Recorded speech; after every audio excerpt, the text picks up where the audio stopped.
If we're all gonna be serious here, the one thing that the Winx Club girlies had over all of the hyper feminine shows of the early 2000s most definitely had to be the way it portrayed relationships. Like, if you look at all of the shows that were popping for young girls at the time, Totally Spies, I think Witch was also popping at this time. Nobody did it like the Winx when it came to portraying relationship styles. And so many of y'all have been asking, Emma, you need to talk about the Winx Club girls and their men and rank them and stuff.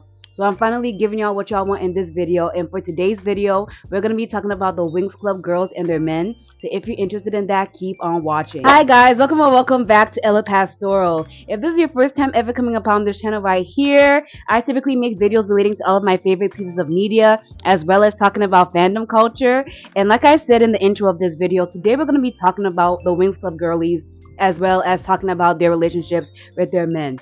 So Winx Club is practically a show that was set in a college situation, even though all of the girls were definitely teens. And I feel like due to the fact that technically Winx Club is set in a college, this allowed for the show to show more mature relationships. I just wanted to take a quick break from the regularly scheduled content to thank all of my Patreons who are currently subscribed to my Patreon. Special thanks to all of my current Patreons: Alex, Hariana Hook, Blythe, Charlie, Tammy, Danny, and Malik. Of all of your support, it seriously means a lot. If you want to be included in my Patreon shout out, please make sure to subscribe to my Patreon. We have a lot of fun things to offer over there. And now let's get back to the regularly scheduled content. A great example of how Winx Club handled mature relationships most definitely has to be with the way Aisha and Nabu's relationship was portrayed in the Winx Club. So if you guys don't know, in the first season of Winx Club, Aisha wasn't even a character. We only really get introduced to her in season 2. And how we introduced to her is that, like, she's running away from her parents, or I guess the guards or whatever, in order to escape her situation. So Aisha's situation is that she's the princess of, I forgot her planet name. I'm gonna put it on the screen for you guys. I can't believe I forgot her planet name. But practically what I'm trying to say is that Aisha grew up in a very controlling household. She was always raised to be a perfect princess. Don't go out of line. Always be regal, feminine, submissive. That way you can eventually be a good bride to whoever we marry you off to. And at the time we were introduced to Aisha, she has a fiance now because her parents were like, who can we low-key sell you off to? And then boom. Aisha has never been with the ish. That's why in the Faith of Winx Club, I was so mad that they made her into like such a stick in the mud, because OG Aisha loved causing trouble. She literally ran away from her fiance, and that's how she gets included in the Winx Club to begin with. And over the season, we're getting to know Aisha, getting to love Aisha, and eventually we meet this fine man, Nabu. Nabu, I'm pretty sure, joins the Specialists, which are like the male Winx Club.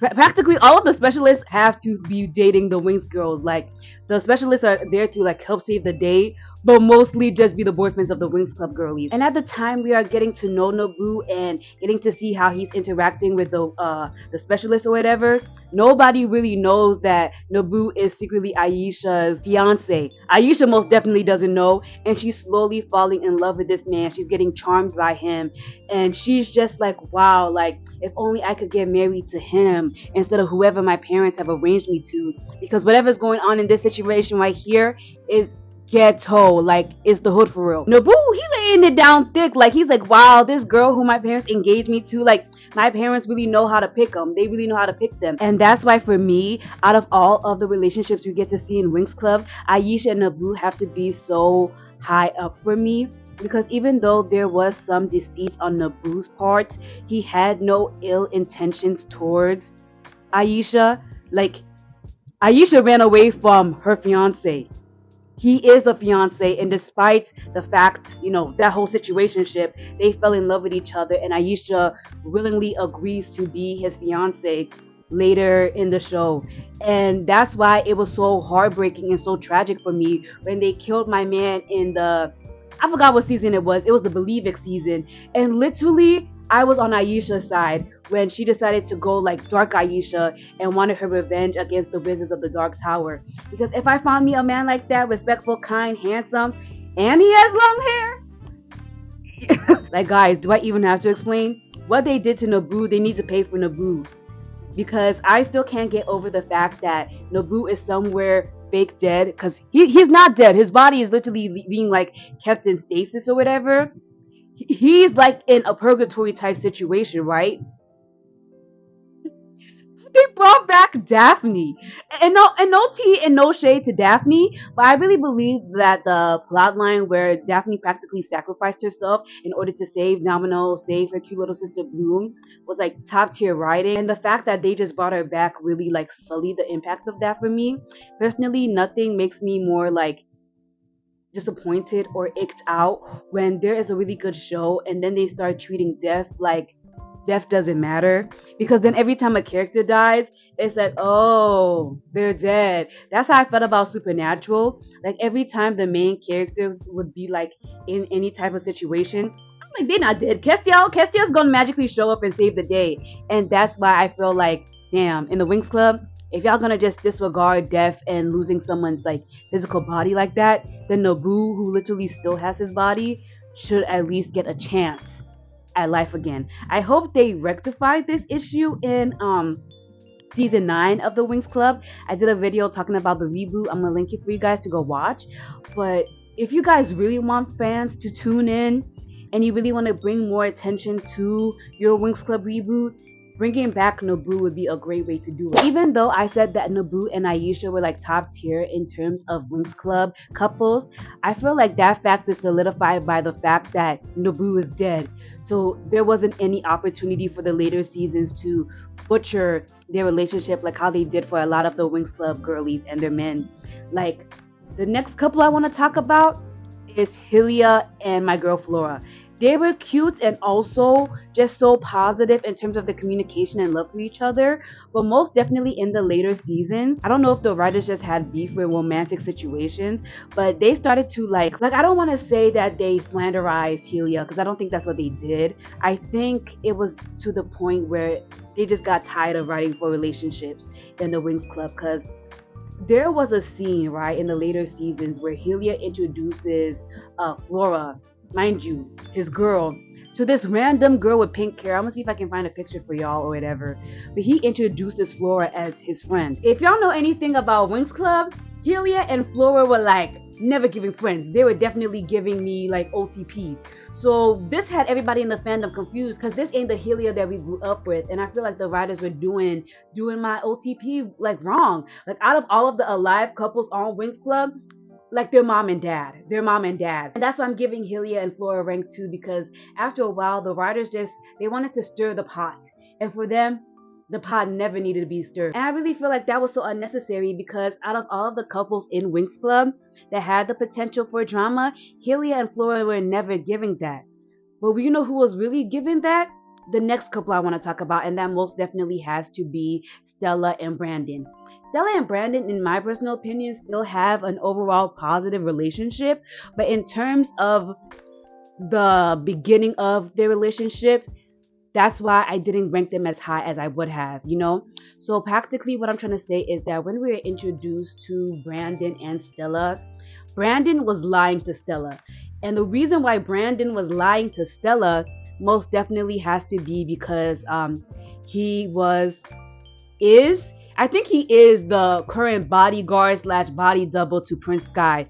And the reason why I feel like this deception is icky in comparison to Aisha and Nabu's deception, or Nabu's deception to Aisha, most definitely has to be the fact that he did not have to lie to my girl Stella. Like, okay, let me explain. So this right here is Prince Sky, and he is the prince of I forgot all of their planet names, but I'll put it on the screen. He's the prince of like Odarion or something, who knows.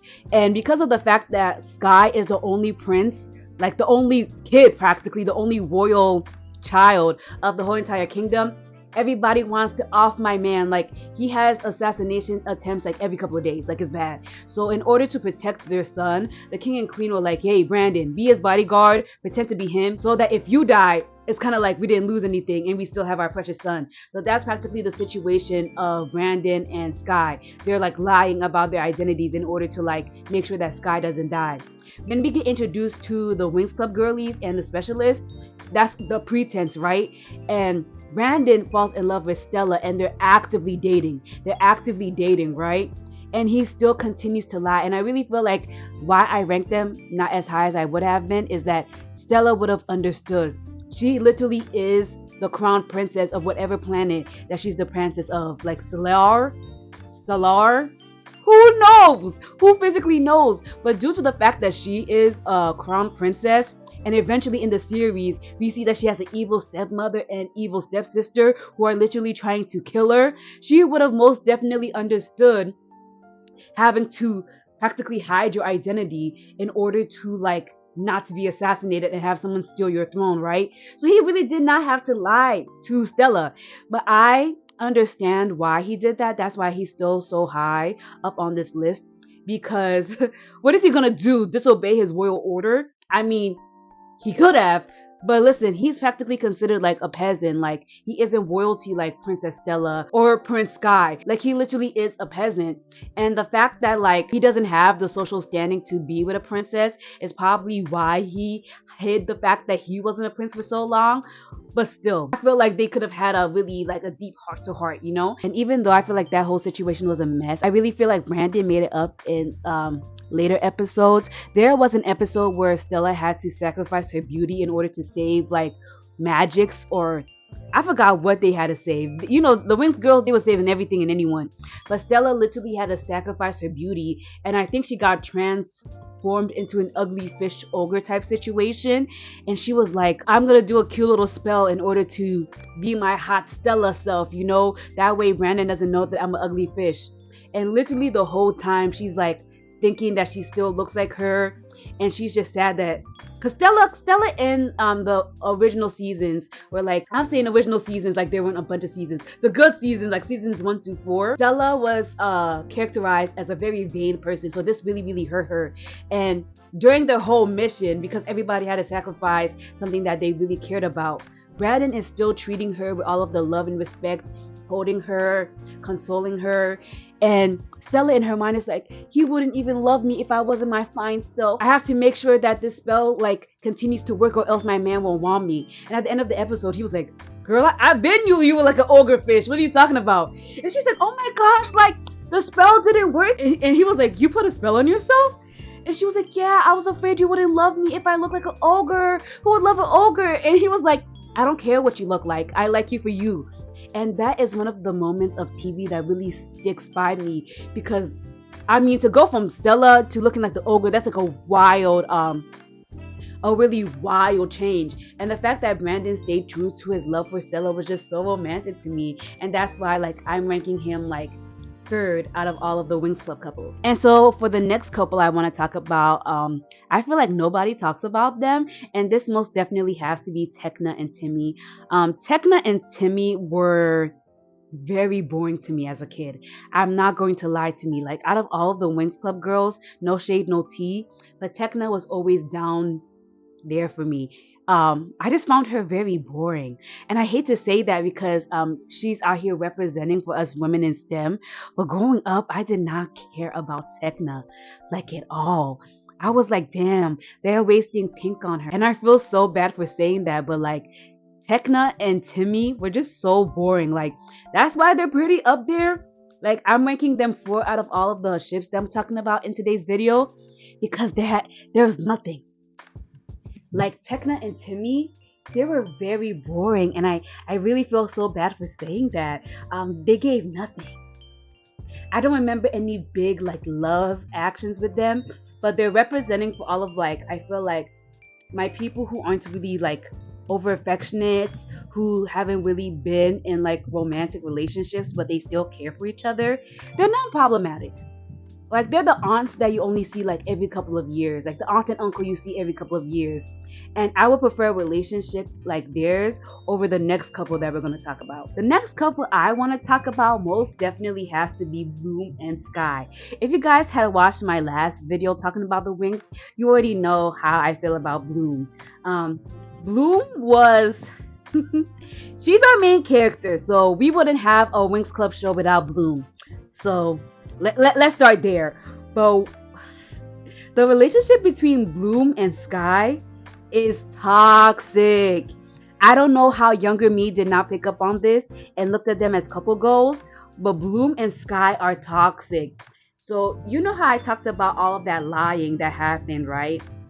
With Brandon and Sky. wait, with Brandon and Stella, take that lying-ish and multiply it by 10. Because Sky is an awful boyfriend. He's like an awful person. So let me spill on why I feel like Bloom and Sky's relationship was awful. So the reason why I feel like Bloom and Sky's relationship was just really toxic is because of the lying, the manipulating, and overall the lack of compassion that came from Sky to Bloom. So like I already said, Prince Sky, he's the only prince, so he has a lot of responsibilities, and he has to hide the fact that he is the prince so no one assassinates him. And during this time of him being in his underground, undercover era, right, he falls in love with a girl called Bloom. Bloom is an earth fairy. She didn't know that she was a fairy until like 2 days ago, practically. So she knows nothing about nothing. So there is like naivety about Bloom because she literally knows nothing about nothing. Sky knows that he's a prince, and when he starts catching feelings for Bloom, even though they are like getting to know each other, really building a relationship, he decides to keep his secret from Bloom. And I feel like this is bad. I already talked about why this is bad in the Stella section, but what makes this worse on Sky's end is that he's the prince. He has the power. He's the one in control. So he could reveal his secret without any real consequence. I guess it could be like he's afraid that Bloom could be a secret assassin, but Bloom barely knows how to even do her own magic. Like sometimes Shawty be flying and I just be like, oh Lord, she can't do nothing for real. Like it's obvious that Bloom poses no threat to Sky. I remember it's been a while since I've watched Winx Club or whatever, but what I actively remember is that they went to a ball situation. Sky's parents were there. And this is where we get introduced to Sky's fiance, Diaspro. And you might be like, huh, Sky's dating Bloom? Why he got a fiance? And that's the question that I'm posing to y'all. Because I get it. He lying about being a prince. But lying about you being engaged, whoa, like, I feel like I'm reading an episode, like, how, I don't know if you guys know, but there's a popular trend of the Reddit stories called, like, Am I the A-hole? And Sky is literally the a-hole, because how could you literally love Bloom so much and won't even tell her about Diaspro? Like, mind you, due to the fact that Sky refuses to properly communicate, as soon as Bloom sees a random woman coming from her man, she turns into a mega fiery hothead. Like, that was the main characterization for Bloom in the beginning seasons, that she's a hothead. Yeah, because she's the fire fairy, the fairy of like the dragon flame or whatever they be calling it. And so literally, she starts fighting the Astro. Shawty using her hands, like it's real bad. And everybody's looking at this girl like, who is this random peasant who is trying to attack Lady Diaspro? And this causes Bloom to embarrass herself in front of Sky's parents. What? Do you know how wild that is? And this is all because Sky is a what? Sky is a liar. No, they were not giving cute. And what makes it worse is that Bloom has better chemistry with literally everybody else. Bloom has better chemistry with Stella, Valtor, Icy, her ex-boyfriend that we see in the believix season. Like, these two are dry. Like, I know I was talking about how Tekna and Timmy were boring, but at least they make sense for them to be a little boring. Like, they give the vibes of re-crochet at night. But literally, Bloom had better options. Like, no shade, no tea to Sky. Actually, all shade, because that lying stuff really set Bloom up. Like, she was embarrassing herself. And then we as an audience, we eventually get exposed to the fact that Bloom is actually a princess. And eventually, in the Secrets of the Lost Kingdom movie, we eventually find out that Bloom is secretly a princess, and this is around the time that Sky proposes to Bloom. But it always rubbed me the wrong way because I really feel like he wasn't there to support her. If y'all thought I got heated about the terrible situationship that was Bloom and Sky, wait until I tell y'all about one of the most OG toxic ships of all time. And that most definitely has to be Riven and Musa. If there are no Riven haters on the planet, I'm dead. Since the first time I saw him, I couldn't stand him. And you know why? Because that man was so cocky. And I understand you being cocky if you build like that. Like if you like overpowered and you knock people out, bam, bam, bam, boom. I understand, you having a little bit like, you walk feel how you talking because like you're that guy. But the first time we get introduced to Riven, I think he was trying to save like the Winx Club girls with the rest of the specialists. And he's like, guys, I got this. Guys, I got this. Homeboy gets knocked on his face. It was so bad. Like, that dude was so cocky. That dude was so cocky. Because there will be so many times, right, where he would just be talking. I'm like, shut up. Why are you talking? Like, I remember there was a scene in season 1 where Bloom had to tell him about himself, and everybody was looking from side to side, like, damn, Bloom, I didn't know you had it in you. And I was like, thank you. I can't believe nobody was putting this man in check before our fiery redhead had to. I forgot that he had like a situationship with Darcy. Because I forgot about that. He was literally in a situationship with Darcy and he'd be telling everybody's business to the tricks. I think he was under some type of mind control, but still, F that man. F that man. And the way he was treating Musa. Oh my goodness. I'm still trying to figure out how Musa and Riven even got to be. Because the more I look at their relationship, the more I'm like, boo, boo, boo. I can't stand y'all together. Like my best friend, she loves them together because it's giving like enemies to lovers. But when the man be treating the girl, like how Riven be treating Musa, it's a hell no for me. I'm sorry. It's a hell no for me. I'm never like, let's sabotage people's relationships to break up. But for him and Musa, they need to be separated from each other immediately because, like, throughout the entire series, he would always just catch an attitude. I'm like, why? He's with one of the nicest, sweetest girls around. Like, Musa is a sweetheart and she has a lot of trauma from the fact that she has like a dead mom and she just misses her mom so much, and she's always dealing with that, right? For Riven to come catch an attitude and just be, oh boo, get this man out my face. Like, I remember it was in the believix season where she was trying to get like a record deal in the human realm, and that man was so jealous, so jealous that she was trying to do things with her life. Always, catching the attitude. I'm like, damn, smile a little bit. I'm sorry, I'm trying not to like be a hater, but I remember even as a kid, like I didn't pick up on the toxicness that was Bloom and Sky until like my brain developed a little bit more. But even me as a kid, I was like, this dude's a loser. This dude's a loser. If y'all know that man is not a good guy. Like, he is not a good guy to Musa, and Musa don't deserve to be going through all of that. Like, she really don't. And so for the last couple I want to talk about, most definitely has to be it's not even one of the Winx Club girlies. This is like a honorable mention practically, and this has to be Icy and Tritanus. I think I'll do a separate video talking about the tricks if you guys are interested. But when it comes to the tricks, right? They were the OG baddies. Like y'all talk about I'm a hater. You're not a hater if you're not at the level of the tricks, bro. The tricks would literally every second of the day plan on how to like set the Winx Club girls up, changing their costumes. Literally, there was an episode where they literally had to shape shift into different people in order to like set up their diabolical plan. And do you know how much of a hater you have to be? Like, F whatever I'm looking like, I'm gonna literally go in disguise in order to get y'all. What? And they hated, oh my gosh, they hated the Winx Club girlies. But back to the point at hand. The Tricks girls were literally those girls for the first couple of seasons. How they started to lose their spice or whatever is when they started getting themselves involved with men. And let me explain, right? The Tricks girls were literally the villains of like season 1 and 2. And then the men who they decided to link themselves up with would always steal the spotlight. Like, no tea, no shade. I love Valtor. Like, Valtor was giving him for real, right? But I was like, why is there a man here? Why is there a man here? Wasn't it originally the Tricks? Like, they became hench people when they used to be the arch villains.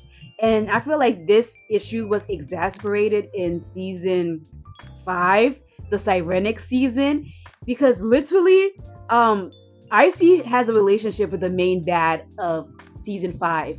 And the other girls, Darcy and Stormy, are like, why are we even here? We're the third and fourth rail to our sister's entanglement.